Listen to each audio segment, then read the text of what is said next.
Just have to take a quick minute to thank our sponsors, Yellow Dog Paddle, Mackin's Rip and Lips Fishing Trips, NJFishing.com, and 8 Ball Sport Fishing. Also have to thank our supporters, Psycho Jigs, Lip Glue, Nor'easter Hardcore Apparel, Hoggy Time Jigs, The Mimi Sick, and The Gambler.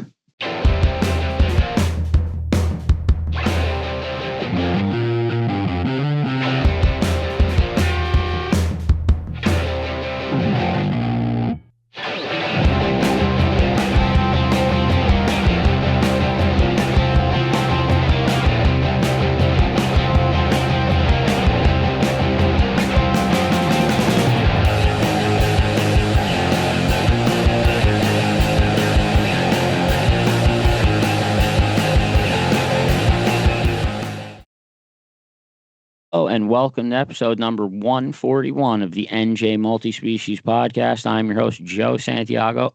As always, my partner, Chris Pereira. The Muskie. Yeah, everyone's in here waiting for us to talk about the Muskie. Phil Darling's here. Real quick, for everyone while you're here watching, Eddie Mackin. What? He fucking called him his brother.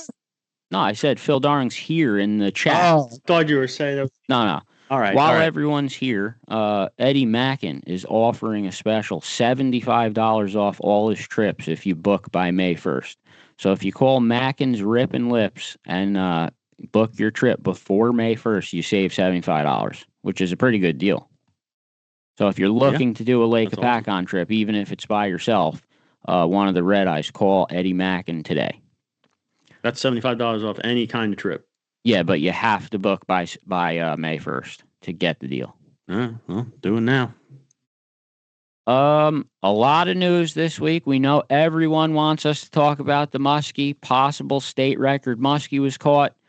The guest for tonight is Bob Darling, the new member from Mayhem last year that came in basically the highest place of most of the newcomers. We'll have him here in just a minute.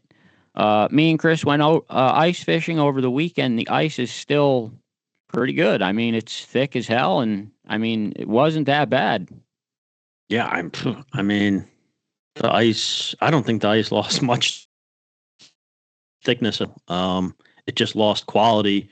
But as long as it keeps dropping below freezing at night, it all hardens up. I mean, it wasn't sloppy at all. But yeah, I don't know. We get warm and rain, it could get sloppy quick. You're going to lose the edges. I don't think you're going to lose the main lake ice on a lot of these places till the end of March. Fishing was really good, too. We boarded a couple fish. Alex boarded a nice smallmouth. I boarded a pretty good crappie. Got a white perch. We got a nice mixed bag. Caught a bunch of catfish. So it was a pretty good weekend ice fishing. Probably will be ice fishing again next weekend. I'm going to, if it's available, I'll be there. Andrew still just keeps writing Delaware River over and over and over again. I don't know. Andy, relax a minute. All right. We're going to bring the guest in because he's ready. I want to introduce Mr. Bob Darling, who entered Mayhem last year without even a boat and ended up finishing on the podium. Bob, welcome to the NJ Multi-Species Podcast. Thanks, guys. It's great to be here. Right off the bat, before we get into anything, what is your opinion on the Muskie? The fish was caught in New York by a New York angler. Nothing about the catch, the physical catch, says New Jersey. And the photo that was posted today on the Fish and Wildlife website, I recognize the gazebo in the background. I know it was like 3 miles north of the border. How can New Jersey claim it? So, we'll get into that later. We are going to get into why you didn't ask. You're supposed to ask him this question at the end, right before. Well, they're all waiting. Everyone's fired up here. But yeah, it's pretty evenly split down the middle on this. So it will be interesting. But you've had an unbelievable ice season. This one currently happening right now. You have a few fish on the board that might stay there for the entire year because they're that big. So what is your story here to this streak you've been on? Well, the fish you're talking about, the chain pickerel and the hybrid striper, were bycatches. I wasn't even thinking about those fish. honestly, they were just lucky being out there, right place, right time, and the fish was on my line. Yeah, you said the hybrid. You were pretty much packing up the car when the flag went up. I was picking up all my tip ups. I had 2 more to go.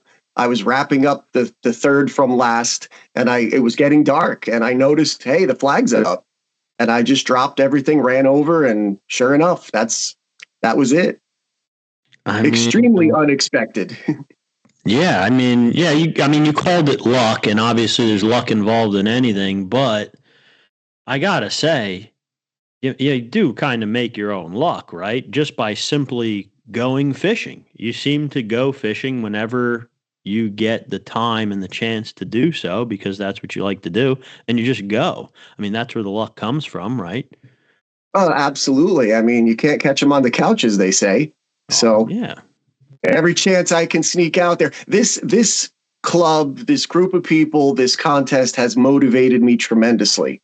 Normally, I would be doing a lot of deer hunting in the fall and in the first part of the winter, and it's been fishing whenever I can. I mean, that's kind of one of the major points of, starting this whole thing, like the whole concept, the whole idea of it, right? I mean, nobody's profiting from this contest, right? Like everything that comes in goes back out. The whole purpose of the contest is what you just described, or the main purpose at least. So like get people fishing more, add another dimension to the fishing, right? And get people maybe hopefully fishing for species of fish that they either haven't targeted in a long time, forgot they love targeting so much, or have never targeted, or whatever the case may be. Like, that's the whole point. Oh, definitely. I mean, I grew up a trout fishing guy. When I was a kid, my dad took my brothers and I trout fishing. And as a teenager, it was trout. And little by little, bass. You catch pickerel when you're bass fishing. We weren't targeting pickerel. They were obviously in the same water. You catch panfish. Did a little ice fishing when I was younger. I remember ice fishing with my buddies like after high school on Bud Lake and catching pike. And then life changes. Didn't ice fish for years. Trout fished every now and then. Hopped on a party boat down the shore every now and then. Got in with a guy that had a boat out of Belmar. We shark fished a bunch of times, and then he retired. No more boat. Got married, had my kids, and now my son's 7. He loves to fish, and just this whole contest came about at the right time. Joining the club, meeting everybody. Everybody's great. It's been a lot of fun. One of the interesting things last year you don't have a boat. You did it mostly on foot or from your kayak. And I know a lot of people what? It's a kayak's a boat. Yeah, but he doesn't have like a boat. He does a lot more shore fishing. But I know a lot of people say they might be intimidated to not have a chance in this contest because they don't have a boat, but you're pretty much an example that that's not true. I mean, yeah. I did go with a guide a couple times, so I have to definitely credit a couple fish to that. Well, let me ask you that. That's a great question. You guys promote guides, so why not? What do you say to the people that criticize people in the contest for using guides? What would you say to them? I mean, everybody has the right to their opinion and what they like and dislike. And when I don't have a boat, it's like if I want to target multi-species that I need a boat, it's either brave it out in my kayak, which I've done a couple. I've been out in the middle of Round Valley on my kayak, and on a calm day, it's not my favorite thing out there, but not this year. When I was younger, not this year. But still, if you need access to a boat, you got to do what you got to do. I mean, I have a boat, and I'll still use guides. Yeah, well, so here's the thing. Like, here's my opinion on it. Because I mean, when you're dealing with the internet, you're gonna have people, hating on it. I mean, look at this Muskie. I mean, my God, like you're gonna have people saying stupid shit no matter what, hating on things no matter what. But I do, I guess to an extent, kind of get where it's coming from. But I defended it immediately based on this, right? There's guys that have friends or are themselves fishermen with a boat that fish just as much as some of these guides here, if not more. If you're friends with those people or you are one of those people, what's the difference, right? If someone doesn't have a boat, or especially for the Delaware River, if you don't have a boat that can safely navigate most of the Delaware River, I just don't see the issue with it. I just don't. Bob, there's people commenting in asking if there's an earthquake or a tremor going on at your house. Why is the phone shaking? Are you holding it? I'm holding the phone, yes, because I couldn't get my laptop video to work. And yes. All right. So everyone, so it was a very like, I don't have a tripod. Seasick watching it. Right. I don't have a tripod to set the phone on handy. It was very last minute getting connected by phone. What would you say is your what fit? Because a couple of those fish are pretty amazing fish that you caught, especially during the streak and last year. The rainbow trout was unbelievable. What would you say was the most memorable one? The most memorable fish I caught last year? During the contest, yeah. Like mine was that freshwater striped bass. I'll never forget that. Like, do you have one like that? The channel catfish was memorable. Very few people know this story. I was out in my kayak. I caught the channel. I brought it to shore. There was a guy fishing from shore. He helped me with the bump board and the picture, measuring it. I went back out. I caught another channel. It was like 27. I managed to take a picture from the kayak and throw it back. A little while later, I caught another channel about 25, and trying to take a selfie from the kayak, I dropped my phone in the lake. Oh, God. Gone forever. That added to the memories, good and bad. Dude, imagine if he hadn't submitted the biggest one yet. Yeah. Oh, so you just gone? Oh, no, I submitted immediately. It's just not all the pictures uploaded to the cloud. So I don't have any pictures of me standing on shore holding the fish. The only picture I have is the bump board picture from the submission. So I got to submit it and then lost the phone forever. A lot of guys take the picture and then, if they're bait fishing, they'll, rebait, get their rods back out there and then submit it, a couple minutes later. Or if the service isn't good, they'll submit it an hour or two later when they drive towards like the road where the service is better, because sometimes it just won't go through. If you had that kind of situation, that fish would be gone. You wouldn't have the submission. Exactly. No. I paddled the kayak with the fish in the net alongside the kayak straight to shore and took care of the submission immediately. Thank goodness. It's always the most important things, the submission. Thomas Wyatt made a good comment about the guides. He said guides know where fish are, but it doesn't guarantee there's big fish there. Yeah, but that kind of, I want to piggyback off of that to add to my point, though. Like in New Jersey, the places, yeah, obviously the guides know where the fish are. But if you're someone that also lives near some of these places and you get to fish, like I said, a lot of these guys live right next to some of these places and they're out there every afternoon after work too. They could be right on par with some of these guides. I mean, they could be. You're cutting a lot of the legwork off. I understand where people could get mad where, it could turn into whoever has the most money is going to win. But I don't see that being the case in this scenario at all. No. There's nobody around really like that. That would just go with guide every week. But I booked a shad. Like I said, I have a boat. I booked Fin Seeker for a shad trip already because I don't take my boat there in that river. So I'm going with someone who knows the Fin Seeker. Yeah. Plus, you wanted to bring your kids. You want to bring your kids, which I'm telling Tim beforehand. Any fish that your kid touches the rod, you cannot submit that fish as your. My wife's also in it though, so she's going to be trying to steal shad. So I will rat her out too. If she steals the kid, Chad, I'll rat her out immediately. I would just know that I have Tim watching you. All right. Before Bob gives everyone seasickness here, but what would you say to someone who's on the fence, isn't a member of Multi-Species Mayhem yet, but they're thinking about it? What message would you say to them? That's a good question. I mean, just do it. I mean, do it. Well, I'm not trying to steal their slogan. Get sued by Nike. Damn it. Exactly. He brought it up.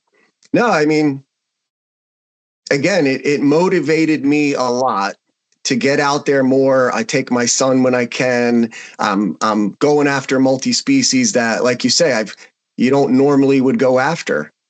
You know, it's definitely. You've been rewarded with like these awesome bycatches just this year already, just ice fishing. Yes. like the rewards are there if you're willing to put in the time, which you are obviously. And I'm so glad to hear that like this helped motivate you to get out there a couple more times every week or whatever it may be. Like that's just awesome. That's the whole point. Well, definitely. Bob, I have to first of all, thank you for becoming a member of Multi-Species Mayhem, and that was nice that we got to meet. He got his brother. He got his brother involved. Yeah, his brother's in now. And I know he keeps ragging on us to get a kids division going, which eventually, hopefully, we will get. But yes, I want to thank you definitely for coming on here, taking the time to talk to us on the NJ Multi-Species podcast. And yeah, thank you so much. You're welcome. Thanks for having me on, and I'm sorry if my phone's jiggling too much. It didn't bother me, but once they said it, I didn't notice it till they said it. Honestly, yep. You know why? Some people literally stream this onto like their giant flat screen TV, and they're just staring at like Bob Darling jiggling around like full screen. Oh boy! Thank you so much, Bob. You're welcome. Okay, right. Now is it Muskie time? It's Muskie time. You want to stick around for the Muskie talk? I can, or either or. You could stay if you want. No one's barred here. I want whether you stay in screen or not, or watch from the thing. I want you to stay because I didn't want to like give a rebuttal to what you said before, but because we're going to get into it now. Well, Deuce could black his screen out so no one throws up, and we could still hear him talking. Yeah. All right. So we're gonna bump your screen off because that part of the episode is done. But you're welcome to stay and watch and look at us and make faces and shit. And he could still talk. I could still talk. Okay. Oh, he can. I just can't see you anymore. That's fine. If Deuce could even do that, we don't know if Deuce is capable of doing that. Let's find out. Well, Bob is. Bob could turn off his camera. I could turn off my camera. Yeah. Turn it off. Yeah. But then there's just all right. There like it is. Can you still hear screen at the bottom? So now we're little tiny things on top of a black screen, though. Can we still hear Bob though? I'm here. I hear. All right. There you go. I'm here. All right. So Chris, I have people. There's people actually checking in, even from Washington State, saying I'm here to see this shit show.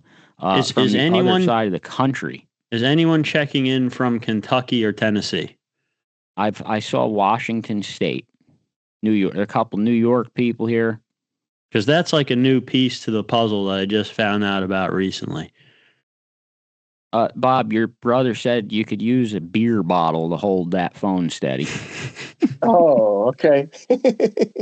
All right, so Chris, we're going to open up. I'm sure if you're watching this podcast, you probably saw the short that I made, which in a nutshell pretty much described the situation of what went on. But then there's a lot more to it. I know a lot of people are saying, oh, it's just clear cut, but it's really not. I mean, there's actually a lot of intricate moving parts to this scenario. If it was clear cut and that simple, the decision would have already been made. So that's just false. Yeah, whatever your opinion may be on it, it's not a simple clear cut decision. That's just a fact. If it was, it would have been dealt with already, and it's not. Yeah, so basically, in a quick nutshell, you had the New Jersey state muskie record was broken by a rather very large fish, 45 plus pounds. but it was caught on the New York side of Greenwood Lake. Greenwood Lake is a boundary water that's shared between New Jersey and New York, but from most of my research, New York doesn't do much with this lake. They don't really do anything. I mean, New Jersey controls the dam, they control the level, they stock the fish. New York doesn't stock muskie.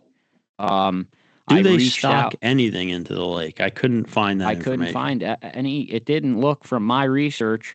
I reached out to Steve Skornavaka, Muskie's Inc., because a lot of people keep bringing up Muskie's Inc. stocking the lake. He said they haven't stocked it in over 30 years, so the fish would have to be 30 years plus, which it's probably not.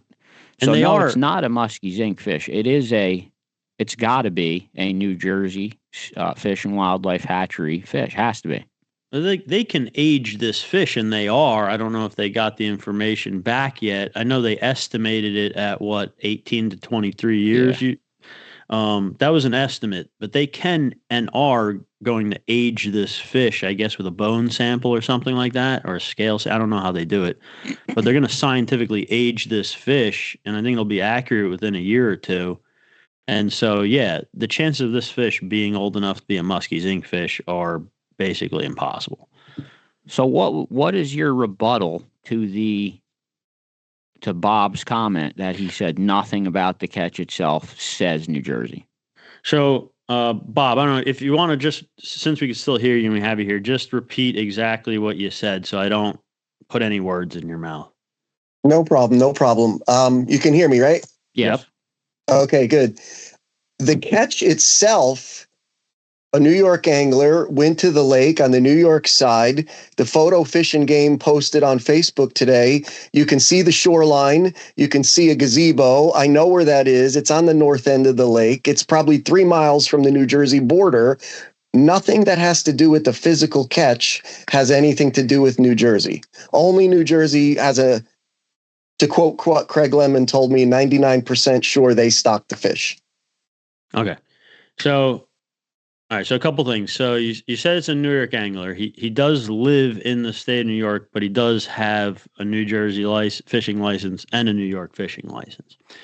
The physical spot that the photo was taken was on the New York side if you follow the state lines. And a lot of people have a similar opinion to you. That's why I had you repeat it. So my rebuttal to this would be when someone says, well, he was on the New York side of the water. If you're looking at the state lines, yes, obviously he's on the New York state side of the state line.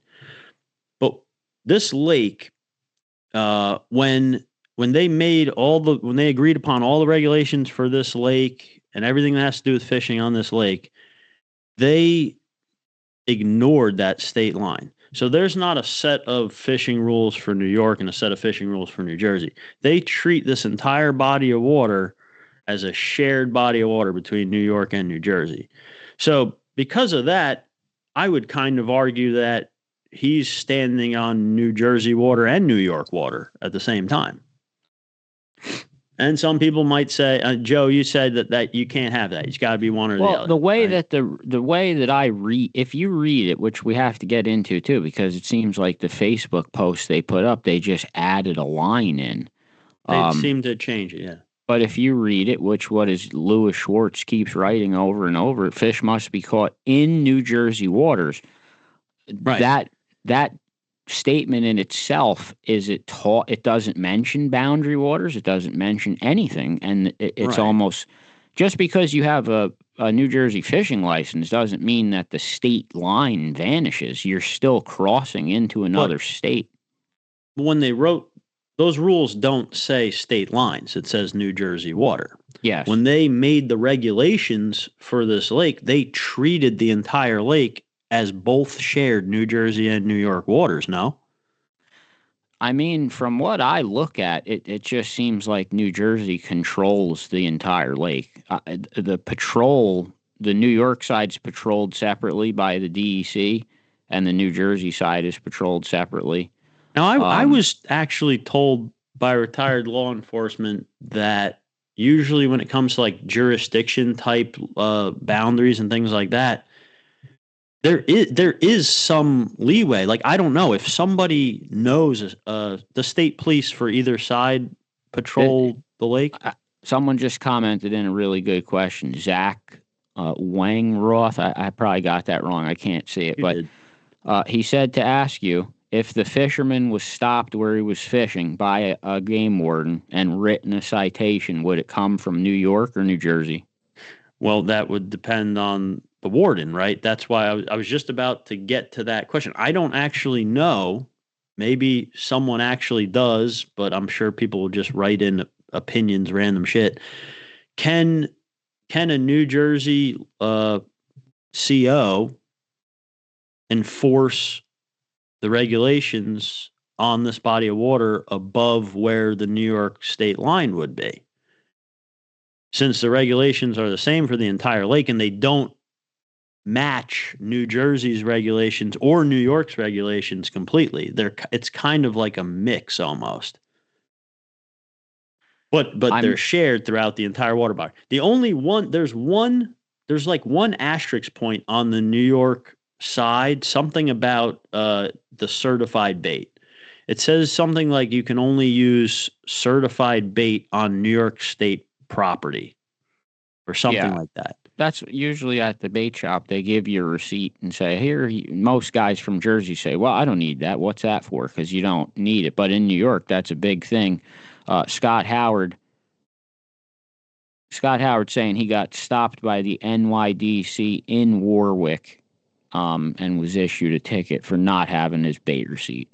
See, I was hoping he went in from the New Jersey side and walked to the New York side, because that's what I wanted. I wanted to know if you got your bait in New Jersey, walked in from New Jersey property, but walked north onto the New York side and didn't have a certified bait receipt because you got the bait in New Jersey and came from New Jersey, could you still get a ticket for not having certified bait on the water? But if he got stopped on land, that's New Jersey state property, no question. DCAM is commenting in that if this would have happened from a boat, the only thing that matters is where he launched from. Does that come into play? See, I don't know how much of this is, accurate and what's not. A lot of people are writing all kinds of shit. Yeah, well, everyone's going to have their opinions, so I kind of just wanted to stick to not just stick to the facts, but kind of distinguish between the facts and the opinions. Like, my opinion is that it should count as a New Jersey state record just for a plethora of reasons, including but not limited to the fact that New Jersey has been stocking these waters. And that's a big reason. That's a big deal. Like, a lot of people there's a lot of people that are like, look, whatever it is, what it is, it doesn't matter. It's not a big deal. It kind of is a big deal. If this fish if it's decided that this is not accepted as a New Jersey state record, then that's because they're considering the fish to be a New York fish caught in New York waters. But if that happens, then now that means that the state of New Jersey has been stocking our fish from our license money into New York waters for decades. Does that make any sense? You definitely have a case there. But I don't know if that would entitle you still to break a state record. See, just by looking at the rules, and like I said, I like this. NJ Fish and Wildlife basically had the criteria for a state record. As soon as this controversy happened, now today they posted a new one, and it has a new line in it, including boundary waters, and it says as goes by New York. I don't even know what that means. It's a New York rule. So I'm kind of confused as to how they could just change a line in the criteria overnight like that. Would it be the shadiest thing that a government entity has done? I mean, well, Craig Lemon just commented in that New York's never stocked it with true strains, only tiger trout, long time ago. Tiger trout or tiger muskie? Tiger muskie. And also, Okay. like I said, Muskie Inc. hasn't stocked it in over 30 years. But they were the first to ever stock it. So basically, this is, if you looked on paper at, what's done for the lake and all that, it's more New Jersey water than it is New York water. But that all that does is make people that feel one way or the other angry, right? It doesn't really add to, does this become a state record or not, right? I mean, you could say it's not fair if it doesn't or whatnot, but it doesn't really add to the conversation. I wanted to just also add this one more thing that I found out today that I mentioned about Kentucky and Tennessee. I'm pretty sure it's those two Before you bring states. this up, are we backing out to bring someone else in or no? Or who? I thought you had someone else was coming in. No. Oh, I don't. The DCAM told me he was going to stay in the chat. I don't know. Oh, he is in the chat. He's all over the chat like a madman. I can't read it. I can't even read it's coming up so fast. Well, Okay, he's very involved in muskie fishing. It's his number. Like, that's what he does. He muskie fishes and he pike fishes. And I know he did a lot of research into this. I didn't think he was going to be able to get on though. And it'll probably screw everything up if we try to get him on now. DCAM is saying that muskie season is closed in New York, but for Greenwood Lake, it's still open because it goes by NJ regulations. He's not wrong. I don't think it doesn't. It's not that it goes by NJ regulations. That's that one regulation, like New Jersey. Some of the regulations are New York. Like ice fishing on that lake, you're allowed to use 6 or 7 tip-ups, more than what you're allowed to use in other New Jersey lakes. So like that regulation is more like New York regulation. But yeah, he's right that it's a shared regulation. And I did get a lot of the comments that we were getting on the posts and the videos and stuff were just like totally ignorant. Yeah. And that was one of them. They said, guys were adamant. Oh, that's not a record. That should be a ticket and a summons, because muskie season is closed in New York. And it's just like, what? This is a border water. It has shared regulations, the entire lake, even the shoreline. Oh, if you have only a New Jersey license, you can fish the New York shoreline on this lake. You don't need a New York license to fish the shoreline on this lake, even. It specifically says it. See, I think the way that they wrote it, they just wrote it by purely geographical. It's just geographical. Then they should have said the word state line. That would have solved a lot of issues.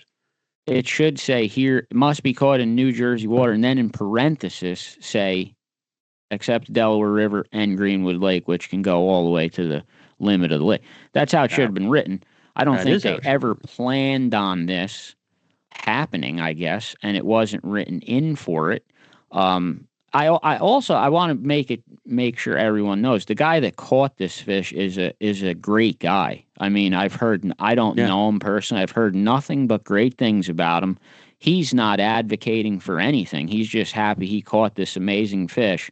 And for all the people criticizing him for killing it, most state record fish, they're always killed.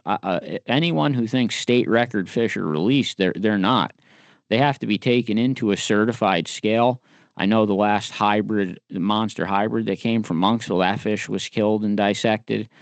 Moving a 45-pound, 52-something-inch muskie alive to get certified weighed and then released, that's just not it's unfeasible to. I mean, I don't know. It's not possible. If you think you have the state record fish, it's most likely going to die. It's not the angler's fault at all.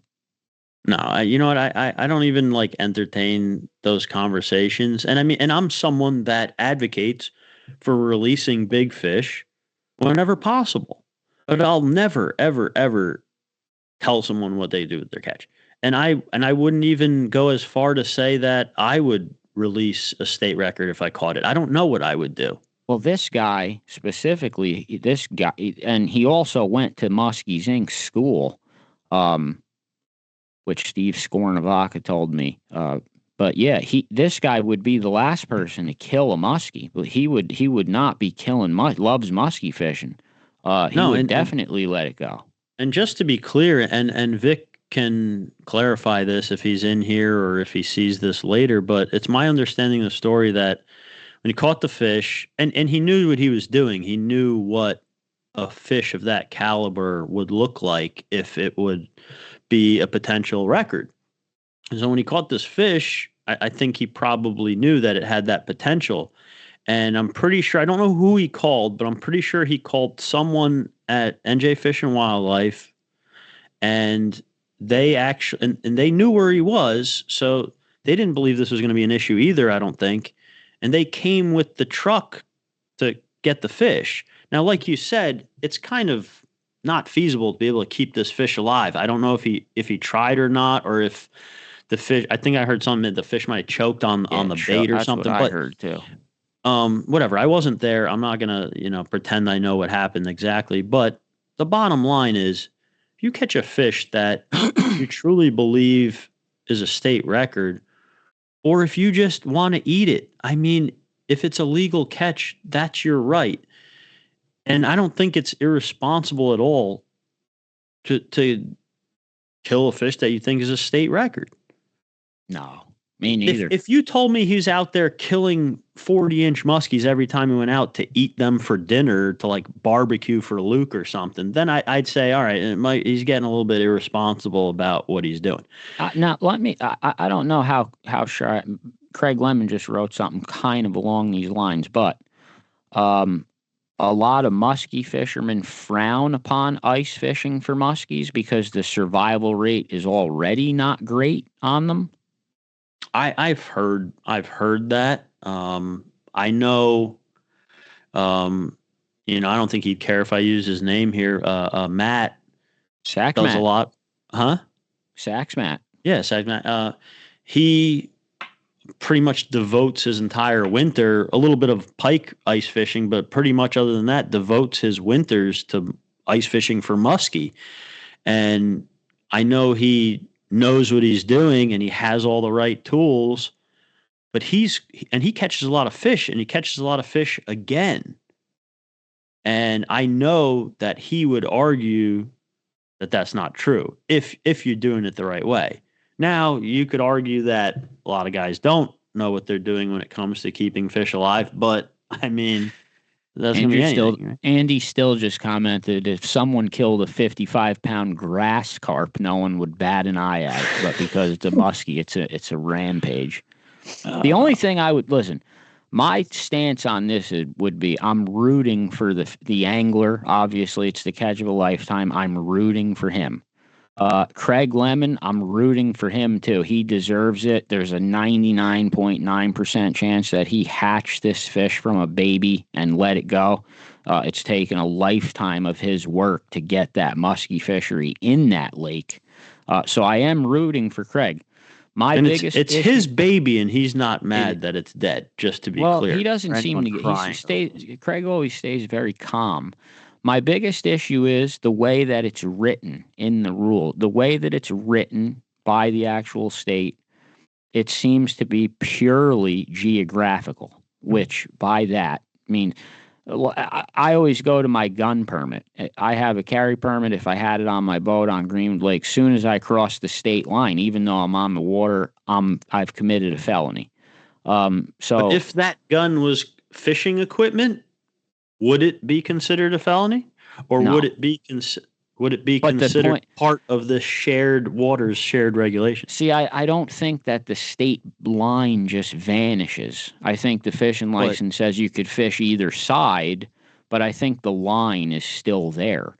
So I think that's going to be their biggest problem, but they wrote it. I mean, they're fighting that. They're up against a law that pretty much they wrote. I mean, they wrote it. I can't argue the state line. Obviously, it's there. It's geography. It does sound simple when you just put it. But my biggest issue is the fact that if this fish is considered a New York fish caught in New York waters, why is New Jersey putting all of our fish into New York waters? Those fish could go into Monksville. They can go into Lake Opakong. I feel like that's a huge blowback question. So basically what Chris is saying is, why would they use so much of our money to put these fish in the lake if they're not going to count towards our state? I never even thought of this situation. It's crazy. I don't think anyone did. Even Vic, the guy who caught it, or any of the other, if DCam's still in here listening, he can answer this in the comment section. I know that he fishes for the state record muskie. Like, he's hunting for the biggest muskie possible every time he goes out, right? Yeah. And I know he fishes there amongst other places, Lake Apacong and wherever. I don't think, and he can correct me if I'm wrong, but I don't think he ever thought about, if I hook or catch a fish on the north side of the state line, it's not gonna count. I just don't think it crossed anyone's mind until now. And that's because the way they have the regulations written, it makes it seem as if the entire lake is shared, both New Jersey and New York waters. And this is the third time I'm trying to get to this point, but and I'm the going to get to it now. waters erase the state line. Well, let me get to this point, because I think this is a big one. And you could say it involves two other states with different rules or whatever. Maybe you're right, but I don't know. To me, it does set some kind of precedence as to this situation. So I don't know the whole story. I didn't have enough time to research it that much, but I got the basics of it. So there's a similar situation with a border water. There's a border water between, I believe, Kentucky and Tennessee called Dale's Hollow Lake. Okay. This is border water. It's shared between both states. I don't know for a fact, but I'm assuming they have shared regulations. I don't know, but it's border water between those two states. I forget the year, but a while back, a smallmouth bass was caught in that lake. I don't know where, but it was definitely on one side or the other. And it was a record-breaking fish. Now, the only difference about the smallmouth bass is it broke both states' records. It was bigger than both states' individual records. And this fish, as a record fish, was accepted and certified by both states. Now, I don't know if he brought it to both state biologists or centers or whatever to be certified individually, or if they called each other and said, yeah, we're certifying it. The point is, this fish was caught on one side of the lake or the other, wasn't caught directly in the middle with half of his boat on either side of the lake. And both states acknowledged it as a state record. Now, the only real difference, other than obviously it's two different states, the only real difference that I can see between this situation is that this muskie is not big enough to beat the New York state record, which ironically came from the border waters of upstate New York and Canada, but whatever. It only beats the New Jersey state record. But if one of the states, Kentucky or Tennessee, and one of their mainland waters there, not bordering anything, caught a new state record, it wouldn't then erase the other state's record as that Dale Hollow smallmouth, right? I mean, that'd be nonsense. That would be nonsense. Craig is mentioning, he's asked, he said if New Jersey's in the process of building a state ramp on Greenwood Lake, will New York anglers be allowed to launch there? Craig, yeah, I mean, you're saying me. New Jersey bass tournaments launch out of New York marinas. Scott Howard's asking Craig something about jet skis. I don't know. Scott, what are you talking about with the jet skis? What does that mean? Jet skis? They're saying there's some kind of a law where the jet skis aren't allowed on a certain side. I don't know. He's got to clarify what he's saying. Okay, so maybe there are certain rules, but for fishing wise, the regulation, you could look at the you could look up Greenwood Lake regulations for New York and New Jersey. They both have them listed separately. And from what I saw, they're exactly the same, except for that certified bait asterisk on the New York property. That was James the only difference. Is saying he expected the next state record to come from Monksville. That's where the one that was just broken did come from. And I think if DCAM realizes that this fish isn't certified, he'll move to Monksville because he's not going to go for a New York record. So DCAM would be moving to Monksville, I would imagine. Oh, and to that point, like, just to like, I don't know, crush these weird fantasies people have at like this fish that Vic caught, like as big as this fish is, and like it's bigger than the record by a couple of pounds. Despite all that, the chances that that fish is the biggest fish in that lake, or even any of the lakes that have big muskie in it, Monksville, Hopatcong, Greenwood Lake, the chances that this fish is the biggest one out of all those places is very slim. I'm telling you, there are. My bet would be there's multiple bigger ones there, and even if there isn't, there's multiple fish, only a little bit smaller than this one, ready to take its place and get as big as it or bigger. I mean, it's just like. It's one fish. Like, people just have this mindset where it's like, because we haven't seen a state record in so long, I'm telling you, it's just these fish are just harder to catch. I mean, they're big fish for a reason. They break tackle. They have years more of instincts in them. Like, Yeah, DCAM just commented there's way bigger fish. Yeah, you have to go and get one. That's another reason that state records usually get killed, though. If you were holding the state record in your hands, you wouldn't want to let it go because that just lets someone else catch it. So most likely you're not. Chris gave his guys way. Look, dude, I've released like 10-pound fluke, right? Release 10-pound fluke. I get yelled at. Oh, the next guy that catches that is going to eat it for dinner. Whatever. Let him eat it for dinner. Like, I wanted to release it. But yeah, Joe Satowski's asking if this was in a boat in the exact same spot, it wouldn't even be a question. How is the ice any different? And he says you can't unshare waters that have been shared already for 30 years. Yeah, I agree. I don't know if that's correct. If it was in a boat, I think if it was in a boat, we'd be in the same exact situation. No, I think we probably would, based on what this is about. But I don't think we should. I think a large percentage of people that would catch it in a boat would move it to the other side and lie. But this angler, obviously, he's very honest.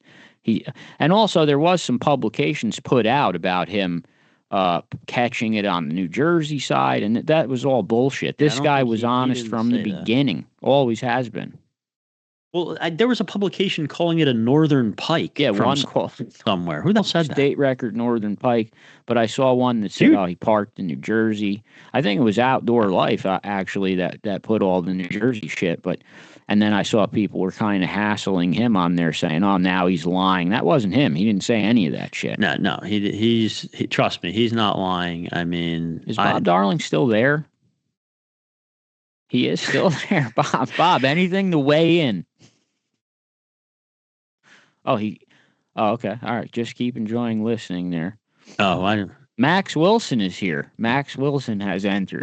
Now Max has a very interesting theory on why there still is not a boat ramp on Greenwood Lake. Yeah, Max, can you write into the chat why you told us Greenwood has no boat launch so Craig Lemon could read it? And then I'll read it out loud too. Yeah, because it was an interesting thought. I mean, call it a conspiracy theory if you want, but I mean, a lot of conspiracy theories end up coming partially true, right? So DCAM is saying that this fish they tried to revive for 25 minutes and could not. No, like I said, when a fish this big, whether you're prepared or not, like, you can increase your chances to keep the fish alive if you're truly prepared, which he may have been. I don't know. No, he's getting thrashed by DCAM. Says he was not prepared at all. Okay, all right. But even if you are prepared for something like this, it's difficult to keep a fish of that caliber alive for that extended period of time. Like, let's be honest. It's impossible. That thing doesn't even fit in a car. Like, you'd have to lay it across the back seat. Like, you'd have to do keep with it in a giant. Well, you'd have to somehow keep it in the water. Like a cradle. alive until the NJ Fish and Wildlife truck came with the giant like tank. There it is. Okay. So Max Wilson is stating that Greenwood Lake does not have a boat launch due to drug smuggling. So they can't smuggle drugs from New York to New Jersey. That's why there's no boat launch there. And he says Lake Apacon's constantly dealing with this. They use drugs to smuggle. They smuggle drugs across county lines on Lake Apacon. That's from Max Wilson. He's claiming that instead of driving around the lake with drugs in your trunk, people are putting the drugs in their boat to get it from Morris County to Sussex County. That's what he is stating. I have to do a couple commercials real quick while I have a chance. Oh, this is the perfect time. Yeah, 8-Ball Sport Fishing out of Point Pleasant is booking for the 2026 season. You can call Captain Dom for your next 6-pack charter. He is for the first time doing offshore trips, which is one of his favorite things to do. But he's also doing all his inshore trips. He's doing his striper stuff with the mini rods, sea bass trips.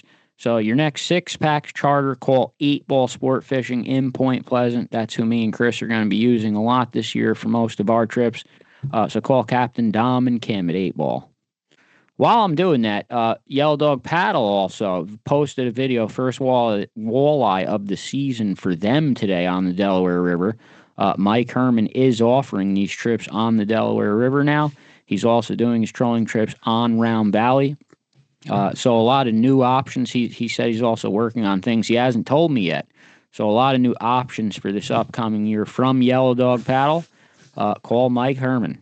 YDP, book your next trip for this spring. And he was at the Hackettstown High School Fishing Club flea market, I saw. Max's new nickname is Miami Vice.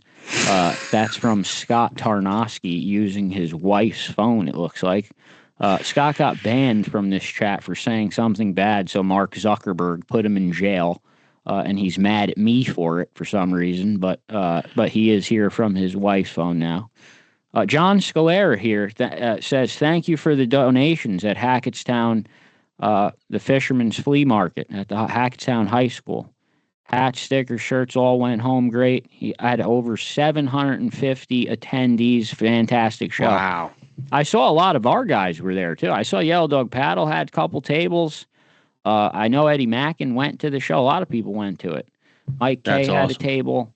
Yeah, so, John, you did a really great job from what I heard. The feedback was all great. We obviously went fishing because we're just addicts, but great job. And, well, we had some people that had been wanting to ice fish, and they weren't able to get out. And this is, I mean, it's coming to an end. I mean, it might have been the last chance. But. And we were able to get Fishy Chicky her first ice fish ever, so that was cool. Yeah. Fun. So, I mean, I think as far as the muskie goes, I don't know what they're going to do. If gun to my head, I had to make a decision as to what I think they're going to do, I don't think they're going to count it. But I think there's going to be a lot more blowback from that than if they do count it for the reasons that I've already said. I think there's going to be blowback either direction. Whether they put it through or not, it's going to be blowback. What's the blowback going to come from if it goes through? Like the crybaby other muskie guys that wish they caught it? Yeah, hold on. Let me think. What is the blowback if it goes through? There is none. It's going to be like 24 crybaby muskie anglers that think that they would have caught it if this guy didn't catch it. Like, oh, I could have fished on the New Jersey side and caught it next week. This guy's a jerk. Well, does the New Jersey side's not as good? I know that. Not for most of the year, no. Nah, Bruce Litton just wrote in that most of the lake is New Jersey. Bruce, I believe that's wrong. I could be wrong. I believe a lot more of the lake's New York than New Jersey. The New Jersey, based on what? I don't even know. Like, is he based on the size of the borderline? Like the New Jersey's just the south end. Well, you got surface area, you got shoreline, you got volume. Like, what's he basing that on? I would think he's talking about shoreline. All right. Yeah, Craig Lemon saying the only reason to deny it would be jealousy. I don't. Look. Well, that's a good question, actually. While Craig's in here, does Craig or anyone else know who or what group, like who is going to decide if this counts or not? Is it, I heard that it's one person, but I don't know who.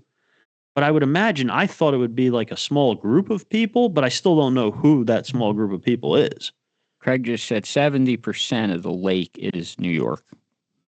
But yeah, I don't know either. It's the Fisheries Council, but I guess your question is who that actually is or how many people is on it. Do you 100% know that something called the Fisheries, like the Fisheries Council, is the group of people who make this decision? Yeah, I'm pretty sure that's what Craig told me. Yes. And okay, so then who are these people? Like, what are? Yeah, like, that what are I their don't names? know. Scott Howard just asked that too. Who are they? I don't know. I don't know. Craig, either. if you could weigh in, who are these people? Who are the people that are making the decision right now? How long is it? Are we talking a couple days, weeks? Could it be months? I mean, well, I want to know if whoever this is taking this serious enough to take all these things that we talked about today into consideration, for example, and maybe even more things that we're not thinking about taking into consideration. Scott Howard said, this is a New Jersey podcast. Just count the fish. I will tell you this. No matter what the decision is, that's always going to be a New Jersey state record fish in my mind. It is, right? It's like the asterisk fish, if it is. And I'm going to be pissed off that New Jersey's been stocking our fish in New York waters if they don't accept it. And I think I really want to ask DCAM now, though, if they deny the fish, does he give up on his quest on that body of water because he now knows that he has to fish that small 30% piece? Or no, there's times of the season where that side could be great. Can it? Yeah.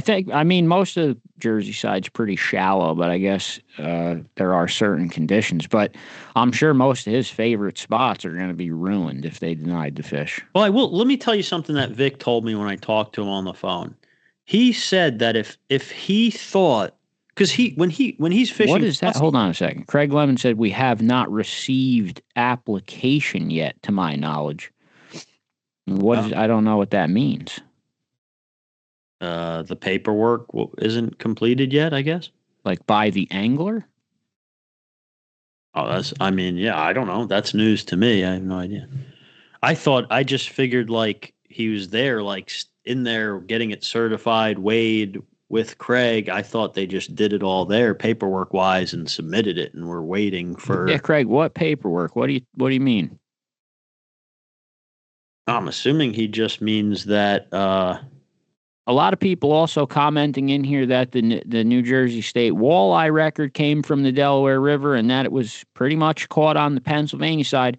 That's what they're writing into the chat. I know nothing about that or where the fish came from. Well, it'd be a lot easier to tell a little white lie of which side of the river you were on when you're talking about the Delaware River versus a lake that's literally long ways perpendicular to the state line. So Craig's saying he mailed the paperwork. They have a month.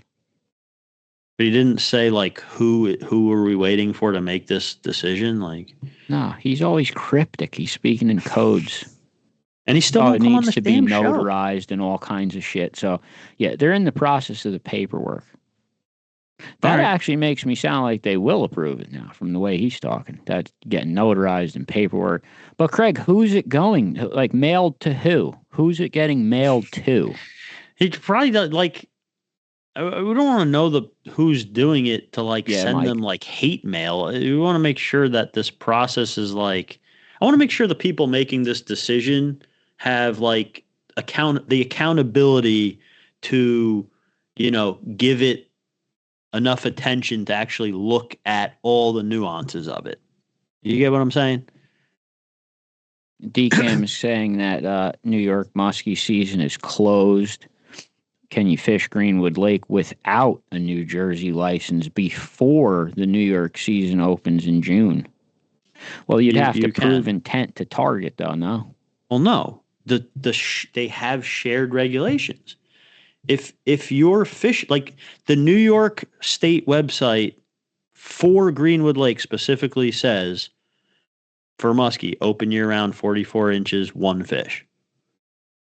It's the regulations are shared through the entire water body. Joe Satowski commented, if the fish is not passed, then all the rules need to be rewritten. 100%, no matter what, the rules need to be rewritten to be more specific for this kind of stuff. That's Tommy, no matter what. Tommy made a comment, go look on NJ's website. There's a form to mail in. Okay. So, yeah, he has a month to mail that in. Right. But he already did, apparently. So I don't think it'll be too long before we find out what happens.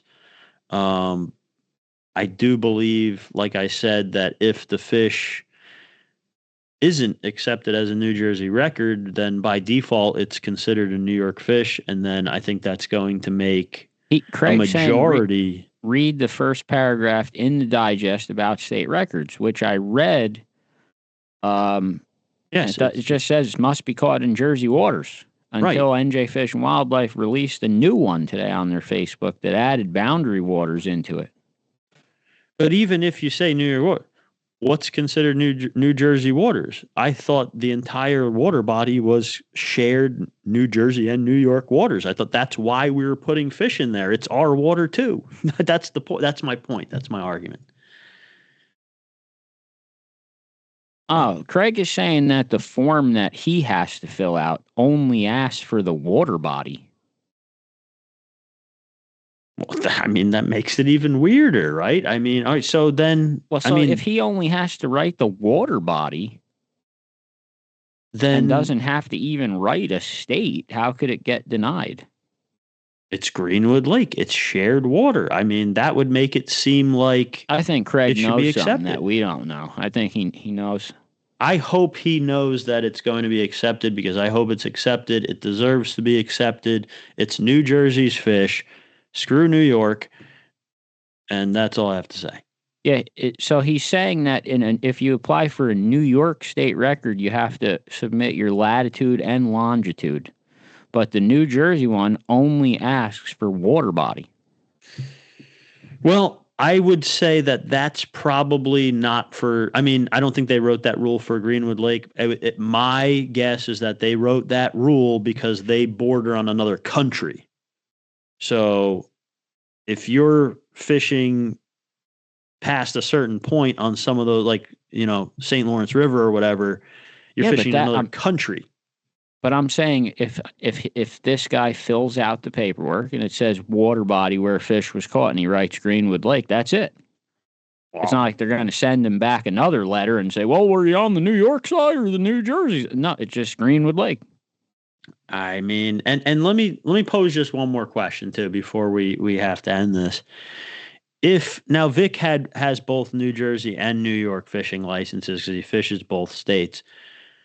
Let's say this angler that catches a record fish in Greenwood Lake only has a New Jersey fishing license. Now he can legally fish anywhere on the lake, even on the New York side. I have to do a wheel spin in 7 minutes. Yeah, this is it. So angler only has a New Jersey fishing license. He's allowed to fish the entire Greenwood Lake because of the shared water regulations. He catches this record fish. If that's a New York fish, he just caught a New York fish legally, but it's not anything because he doesn't have...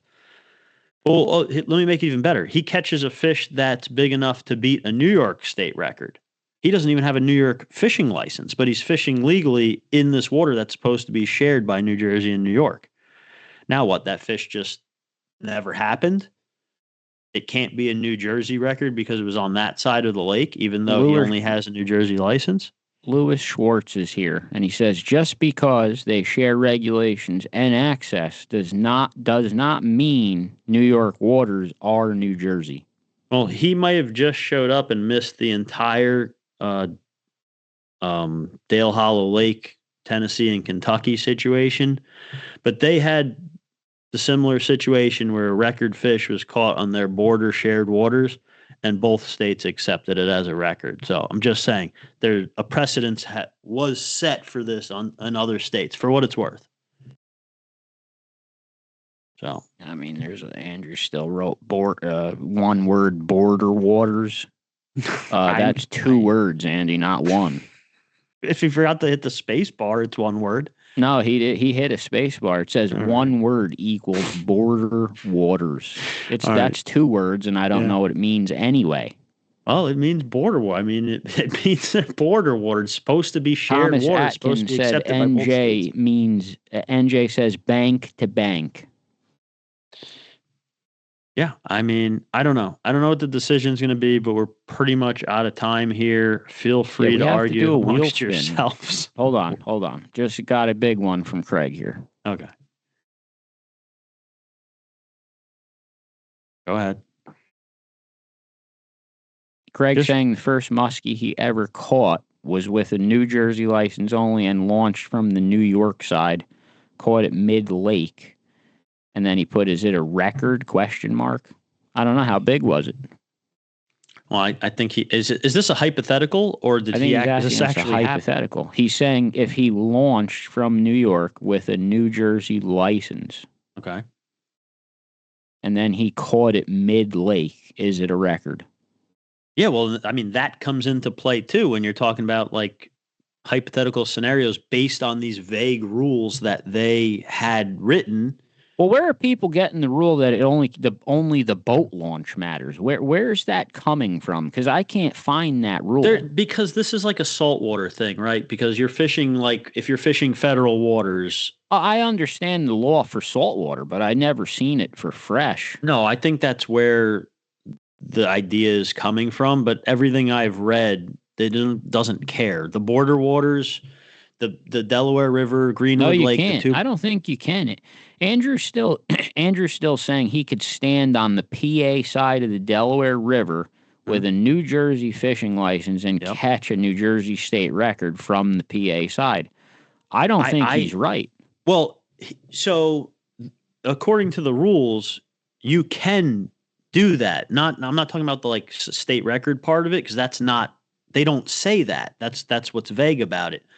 But with my just New Jersey fishing license, I can fish the mainstream Delaware River from the PA shoreline. That's true. Yes.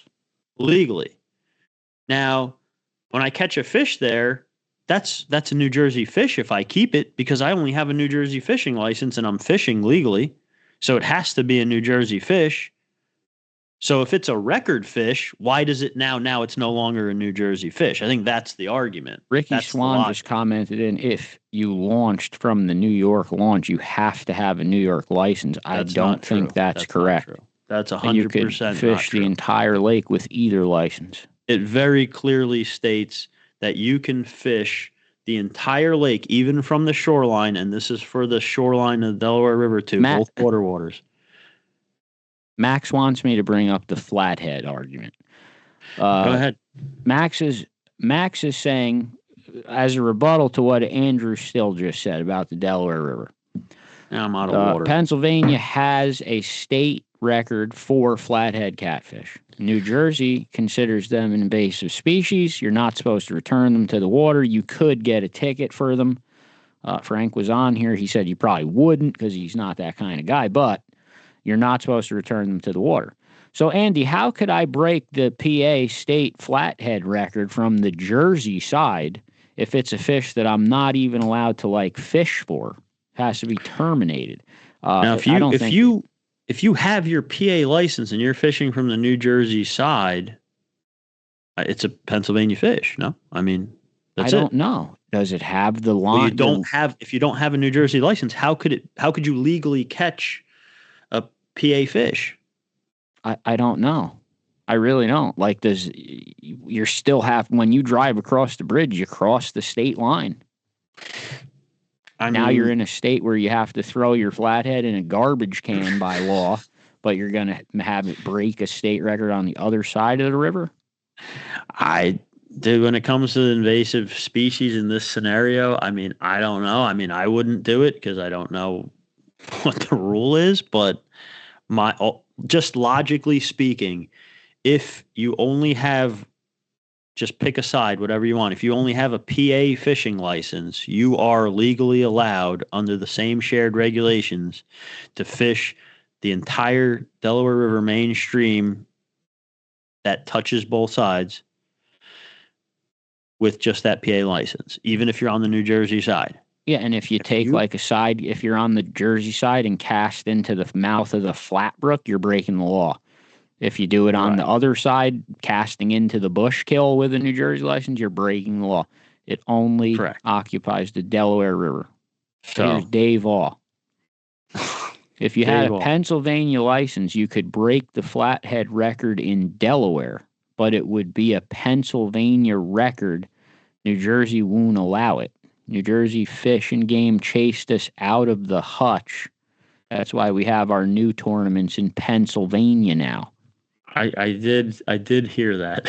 All right, but that's the invasive, Max. It's a good point, but it has the invasive species in it, which kind of makes it weird and not really applicable to this.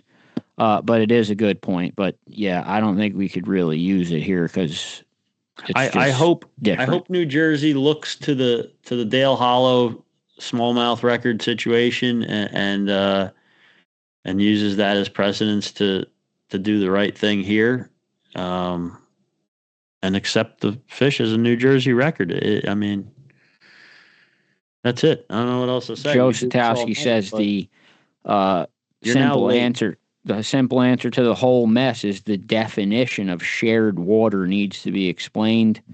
Lewis Schwartz says you guys are looking way too far into this. Well, we have to. This is a podcast. It's not just us. We need something to talk about, Lewis, and this is like the biggest news story in fishing we've seen in a while. I know Lou wants this to be clear cut and easily explained, but it's not. No matter how bad you want it to be. Craig Lemon just said, "Well said, Joe," but I don't even know what I said. What did I say? I have no idea. Katie Lynn's there's a little bit of a delay. Wheel spin. Katie Lynn, there's way too many people on here for me to get off. We cannot. John Scalera said 100% Chris, but I don't know what Chris said either. There's a delay. There's a little bit of a delay. So. Yeah, but yeah, Lewis, we have to talk about it. We have to talk about every part of it.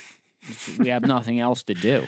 I mean, you got to admit it's interesting when you take all the points into consideration. I mean, I'm not going to lose sleep over it, I guess. But like I said before, it is kind of a big deal if New Jersey has been stocking muskie into New York waters for decades, isn't it? Craig Lemon wasn't talking to me. He was talking to Joe Satowski. So not even well said to me. He was talking to someone else. That makes more sense. It makes a lot more sense. It does make a lot more sense there. I don't remember what Joe S. said either. You're 2 minutes late for the wheel spin for the prize we're supposed to be I didn't even build the wheel yet. So once I get off this, you're going to be waiting like another 15 minutes for me to go live again. So you might as well. There's still too many people in here. You keep the comments coming. I'll keep answering them. I guess we're going to keep going. You yelled at me for like 30 minutes that the episode was going to be too long. Paige Lynn Hartman, how can you get on the wheel spin? You have to catch a fish and enter it. I don't think you've caught anything. You're way too pregnant to go fishing right now. Shout out to Katie McGrath. Or is she named Katie Nelson now because you're married? So the reason she hasn't changed her name yet is because her parents set the whole family up with a Disney Florida vacation and had like the plane tickets were bought and everything already. So we don't want to deal with changing the name when the tickets are already in the old name. She's just a pain in the ass. So she changed the name after that. All right. So happy birthday to Katie McGrath. She's still Katie McGrath for right now. But she is married. And my Corey name Whitmore is not wants Nelson. to know what's the conversation about the muskie. You're an hour and a half too late. Dude, he's got to be started at 7 o'clock. Just rewind, dude. Just rewind it. It's over. Yeah, you can rewind this. Like, I hear a lot of people say, I missed that. I wasn't home. You can just go on our Facebook page and rewind back and watch the whole It's thing. just not live anymore. Bob Darling's officially the longest guest ever on the show, if he's still there. Bob, are you still there? He is still there. Wow. Yeah. Okay. I hope you enjoyed the show, Bob. Dan O'Connor says, please keep the drama going. This is great, approaching the level of state record fluke that the raccoon took from a cooler.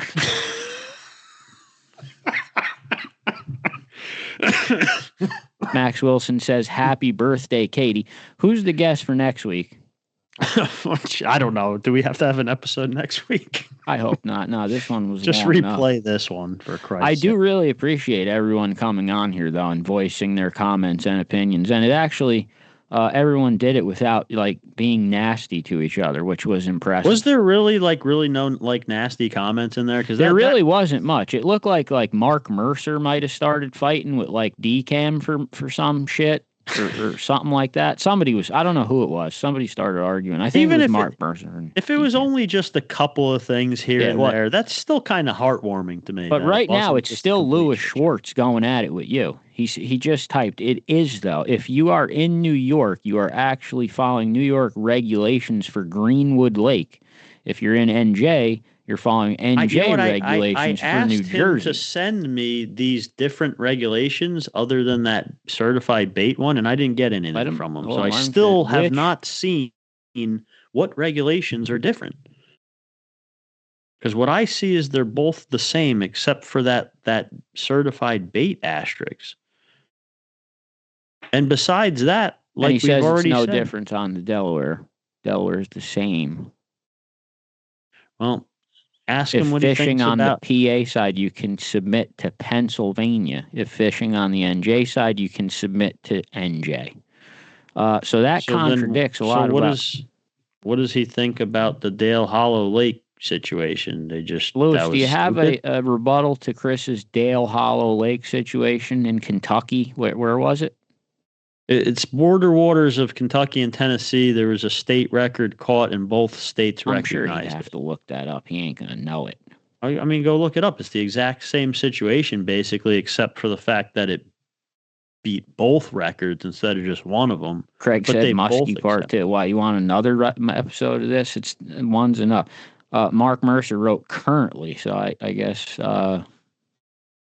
put in an overtime slip. Yeah, we are on overtime here. Yeah, whatever. Anyone else have any big opinion on this muskie before we get off? Louis Schwartz said, this ain't Kentucky. All right. Well, 2 states with border waters treated the situation like this completely different. And to me, it makes more sense. It was a smallmouth bass. And it's now the current record in both states?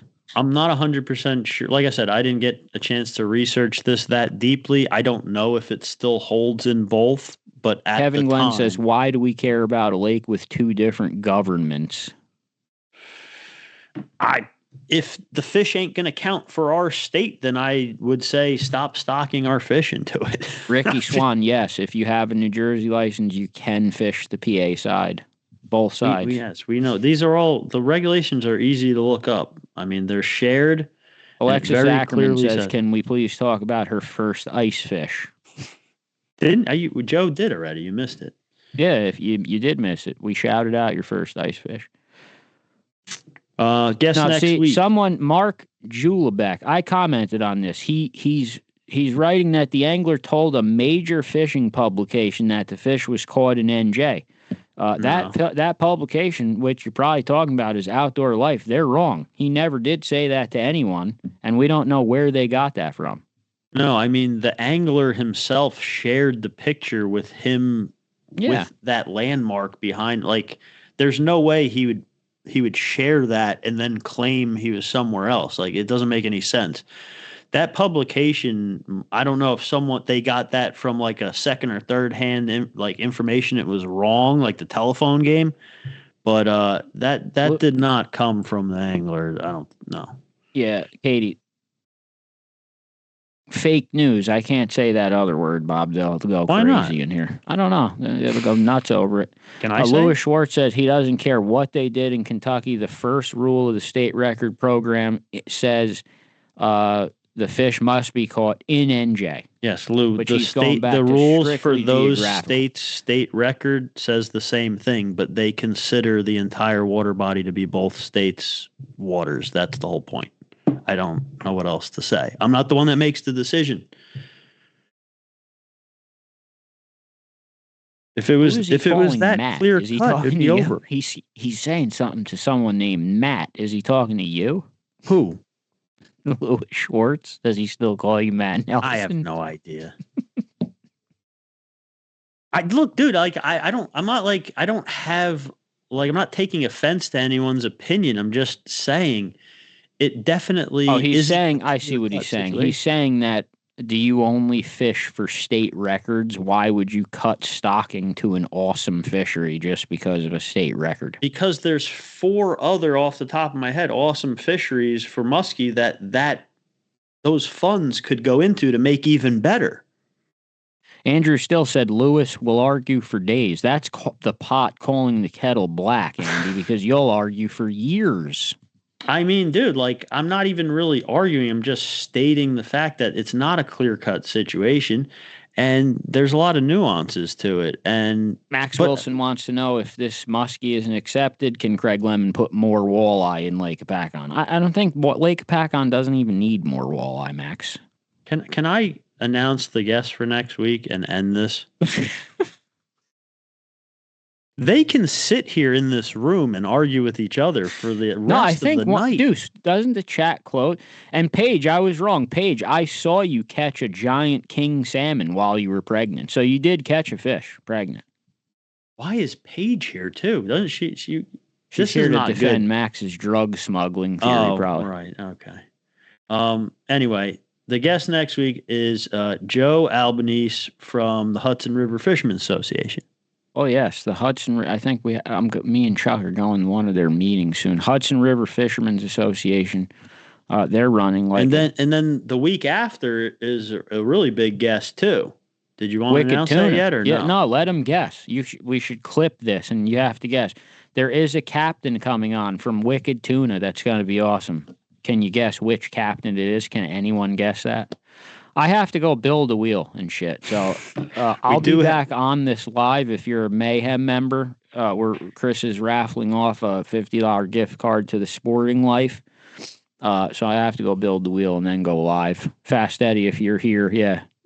I'll be back, Fast Eddie. I gave Joe the materials to build the wheel, the list of names. I gave it to you at like 9 o'clock this morning. It's going to take me 10 minutes. But the podcast was supposed to be over a half hour ago. Now Tim Brennan just got here. Where were you? It's over. Rewind it and watch it all you want. It's over. All right, we'll be back next week with the Hudson River Fishermen's Association. Goodbye. Suffer for the fish. Suffer for the muskie. Bye, Bob.